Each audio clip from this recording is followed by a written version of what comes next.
अस्सलाम वालेकुम नाज़रीन, उर्दू टीवी चैनल में खुश आमदीद।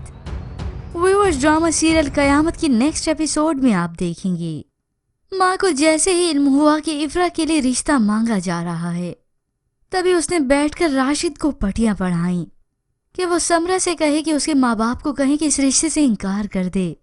जिसके बाद राशिद बड़े धड़ल्ले से आकर उससे बदतमीजी करता है।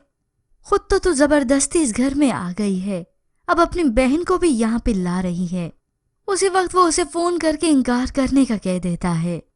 अब ये इफ्रा तो नहीं जो अपनी मर्जी चलाएगी और अपने हक के लिए आवाज भी उठाएगी। ये तो समरा है जिससे दूसरे जोर जबरदस्ती करके अपनी बात अच्छे से मनवा लेते हैं और उसे टॉर्चर अलग से करते हैं। यूं ही राशिद समरा को ब्लैकमेल करता है कि मैं तुम्हें छोड़ दूंगा अगर तुमने मेरी बात ना मानी। और इसी दबाव में आकर आखिर समरा अपने माँ बाप से भी कह देती है कि वो इस रिश्ते से इनकार कर दें। तभी जवाद और इफ्रा की शादी होते होते रुक गई। बस समरा ही इस चक्की में पिसती रह जाएगी और उसकी चुप की वजह से उसे ये जुल्म और भी सहना पड़ेगा।